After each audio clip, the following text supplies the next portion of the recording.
لاہور میں press conference کی ہے عمران خان نے اور کہا ہے کہ نئی رجیم کو خدا کا واسطہ ہے، ملک کا سوچ لیں، ملک جو ہے وہ معاشی تباہی کی طرف بڑھ رہا ہے اور عام انتخابات اس کا واحد حل ہے۔ اور نئے آرمی چیف سے متعلق انہوں نے دوبارہ بات کی ہے، انہوں نے کہا کہ نیا آرمی چیف آیا ہے اور میں نے سنا ہے، اس کی میں نے بہت تعریفیں سنی ہیں اور وہ حافظ قرآن ہے اور ہم یہ ایکسپیکٹ کرتے ہیں کہ وہ امر بالمعروف پر چلیں گے، اور ساتھ ہی ساتھ یہ کہا ہے کہ ہم تو ان سے امید لگا کر بیٹھے ہیں کیونکہ فوج تب مضبوط ہوتی ہے جب قوم اس کے ساتھ کھڑی ہوتی ہے۔ تو کیا چاہ رہے ہیں عمران خان، کیا مانگ رہے ہیں نئی قیادت سے، کیا اسٹریٹجی ہے ان کی؟ عظمیٰ یہ تو کوئی نئی بات تو نہیں کر رہے، یہی تو وہ پہلے دن سے یہ کہہ رہے ہیں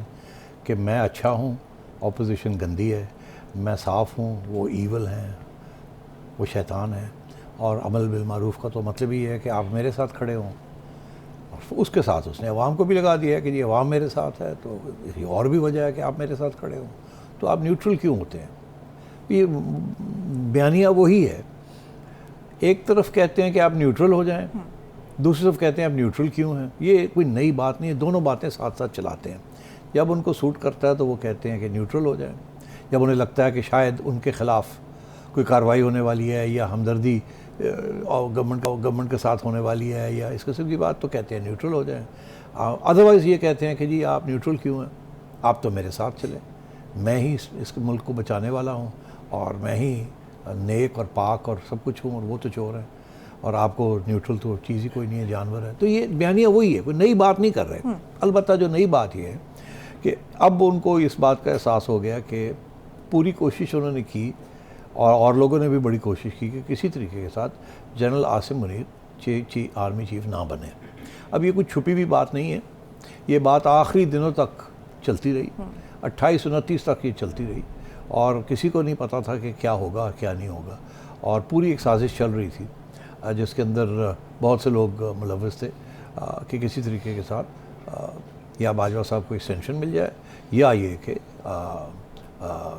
عاصم منیر کو نہ بنایا جائے۔ یہ ہم پہلے بھی بات کر چکے ہیں، باجوہ صاحب تو کہہ چکے ہیں بہت دفعہ میں ایکسٹینشن نہیں چاہتا تھا، مگر جو بات کرنے والے ہیں وہ تو باتیں تو کرتے ہیں۔ تو اب مگر وہ شاید یہ بات خان صاحب تک یہ بات پہنچی تھی کہ کوشش یہ ہو رہی ہے کہ عاصم منیر صاحب کو نہ بنایا جائے، کیونکہ خان صاحب کا مسئلہ چل رہا تھا عاصم منیر کے ساتھ، اور وہ ظاہر نہیں چاہتے تھے کہ اس قسم کا بندہ آئے جو کہ پہلے ان کو فائلیں دکھاتا رہا ہے کہ آپ کے خاندان کیا کر رہا ہے، اور پھر ان کی آپ نے چھٹی کرائی۔ تو آسانی سے بھولتے تو نہیں ہے نا کہ میں نے تو ایک نیک نیتی کے ساتھ آپ کے پاس گیا تھا بتانے کے لیے کہ آپ کے گھرانے کے اندر کیا ہو رہا ہے، اور آپ نے الٹا تلوار میرے پہ چلا دی۔ تو یہ آسانی سے بندہ بھولتا تو نہیں ہے، اور وہ بھی ایک ایسا شخص جو کہ اسٹریٹ ایز این ایرو ہو، جو کہ مطلب نہ ادھر کا نہ ادھر کا، جینیون پیٹریٹ ہو اور جینیونلی نیوٹرل ہو اور پیٹریوٹک ہو، اور وہ تو اس قسم کی بات۔ تو اب خان صاحب اور ان کے دوست یار جو ہیں وہ الٹے ہو رہے ہیں کہ کسی طریقے کے ساتھ جنرل عاصم منیر کی تعریفیں کی جائیں، مگر وہ بھی مشکل ان کو لگتا ہے۔ وہ بھی کہتے ہیں کہ سنا ہے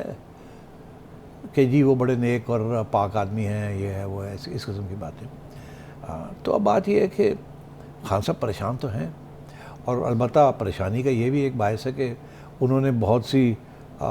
توقعات رکھی تھی جو کہ کوئی اور آرمی چیف بنے گا اور ہماری طرف ٹلٹ ہوگی اور ہم پریشر ڈال کے پھر الیکشن کروا لیں گے،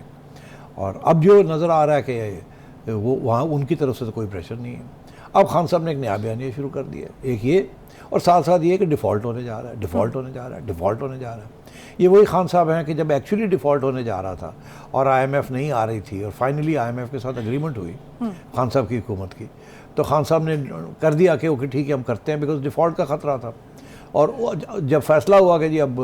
یہ فیصلہ کیا ہوا کہ جب چھٹی ہو گئی ووٹ آف نو کانفیڈنس سے، تو پھر اس پتہ لگا کہ یہ تو گڑبڑ ہونے جا رہی ہے، تو جاتے جاتے آئی ایم ایف کا پروگرام توڑ کر باہر آ گئے تاکہ ان کے گلے نہ وہ پڑے، اور وہ پھر اس نئی حکومت کے گلے پڑ گئی، قیمتیں جو بڑھانی، حالانکہ وہی ڈیسیژنز ان کو بھی لینے تھے اگر یہ گورنمنٹ میں اس کو کنٹینیو کرتے تو۔ انہوں نے وہ فیصلے آئی ایم ایف کے ساتھ انگوٹھا لگایا ہوا تھا ان کے اوپر، اور جاتے جاتے انگوٹھا توڑ کے صاف صوف کر کے گھر آ گئے، اور وہ بیچارے جو نئے گئے ہیں ان کے اوپر سارا آسمان گر گیا۔ اس وقت ڈیفالٹ کا نہیں سوچا، اس وقت ڈیفالٹ کا نہیں سوچا، تو اس کے بعد یہ بیانیہ شروع ہو گیا ڈیفالٹ ڈیفالٹ ڈیفالٹ ڈیفالٹ، اور اب زیادہ شدید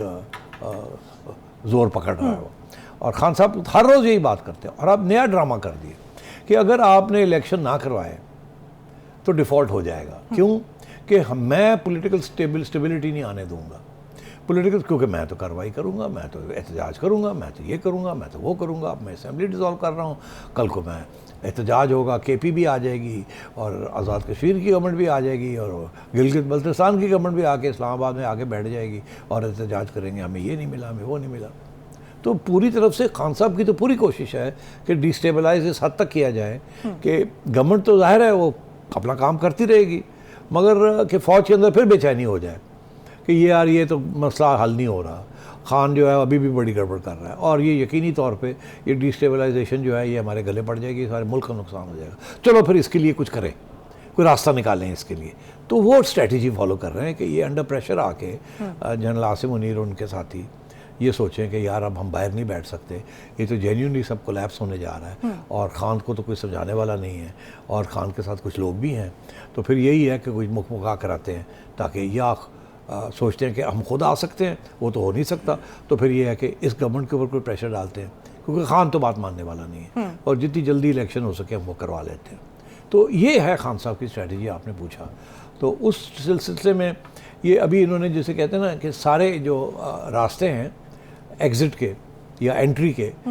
کے راستے جو ہیں اس پہ اتفاق نہیں ہو رہا کہ واپس انٹری کیسے کرنی ہے، پارلیمنٹ میں جانا ہے نہیں جانا. ادھر سے ایگزٹ کے جو سارے فیصلے ہیں وہ کر بیٹھے ہیں کہ اگر وہاں انٹری نہیں ہوتی، کوئی مکمکا نہیں ہوتا الیکشن ڈیٹ کے اوپر، تو پھر یہ دھمکی دیتے ہیں کہ جی ہم اسمبلیاں ڈیزالو کرتے ہیں اور سب کچھ یہ کر کے باہر آ جاتے ہیں اور پھر احتجاج کرتے ہیں. اور یہی شاید پریشر حکومت کے اوپر اتنا پریشر ڈالنے کی یہ نہیں ہے اسٹریٹجی، یہ جنرل عاصم منیر کے اوپر اور ان کے ساتھیوں کے اوپر یہ پریشر ڈالنے کی کوشش کی. صحیح. تو ایک اور بڑی امپورٹنٹ بات کی، کہا کہ کچھ تبدیلیاں جو ہونی چاہیے تھیں وہ نہیں ہوئی ہیں، جس کے لیے نئی قیادت کو ٹائم ملنا چاہیے. تو وہ تبدیلیاں کیا ہیں اور کیا وہ جو چاہ رہے ہیں وہ ان کو ملے گا؟ بڑا اچھا سوال ہے. میں خود سوچ رہا تھا کہ یہ کیا چاہ رہے تھے. کچھ تبدیلیاں سے مراد یہ ہے کہ فوج کے اندر کچھ تبدیلیاں ہونی ہیں. میرا خیال ہے یہی ان کا مطلب ہے، اور تو کوئی مطلب ہو نہیں سکتا تھا. کچھ تو یہ تبدیلی کے بارے میں یہ پہلے بھی بات کر رہے تھے نا کہ گینگ آف فور اور مس ڈرٹی ہیری اور اس قسم کی باتیں لگے ہوئے تھے. پھر نام وام بھی انہوں نے لیے ہیں. پھر آپ نے دیکھا کہ جو وہ جو رپورٹ والدہ نے سپریم کورٹ کے اندر دی ہے اس رپورٹ کے اندر کیا لکھا ہے انہوں نے؟ نام لیے ہیں 7 نام ہیں، 7 نام لیے ہیں اور فوجیوں کے نام لیے ہیں. تو اب آپ خود ہی سمجھ لیں کہ یہ پریشر تو وہی ہے نا کہ آج کو یہ خبر آئے گی آپ کسی سٹیج پہ کہ یہ اتنی لمبی چوڑی جو رپورٹ جو لیٹر لکھا ہے والدہ صاحبہ نے اپنے بیٹے کے بارے میں، ان کی جو قتل ہوا ہے، وہ کس نے لکھا ہے خط، کیوں نام یہ ڈالے گئے ہیں؟ یہ تو ڈائریکٹ الزام لگا دیا آپ نے فوج کی قیادت کے اوپر. تو یہ تو بڑی، تو یہ بھی چیزیں چل رہی ہیں ساتھ ساتھ. اب وہ ظاہر ہے یہ پریشر ہوا ہے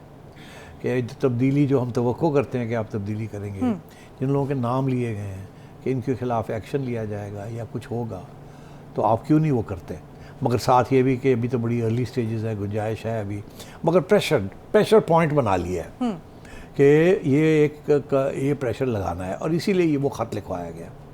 اور اسی لیے سپریم کورٹ کے اندر وہ دیا گیا. اور آپ دیکھیے گا آگے یہ بات آ جائے گی کہ وہ خط لکھا کس نے ہے اور یا کس نے لکھوایا ہے اور کس نے ڈرافٹ کیا ہے، اور یہ بات بھی باہر آ جائے گی. مجھے تو خیر شاید تھوڑی بہت علم ہے، میں ابھی بات نہیں کرتا، الزام لگانا اچھی بات نہیں ہے، مگر یہ خود ہی کوئی نہ کوئی آڈیو آ جائے گی یا کچھ نہ کچھ آ جائے گا، پتہ لگ جائے گا کس نے پی ٹی آئی کے اندر کس نے یہ کام کروایا ہے. تو میرا خیال ہے اس کی طرف ان کے اشارے ہیں کہ پریشر پوائنٹ، عمل بالمعروف، میں یہ 7 لوگ 6 لوگ 5 لوگ کچھ کریں، اور تیسرا یہ کہ پریشر ڈالیں حکومت کے اوپر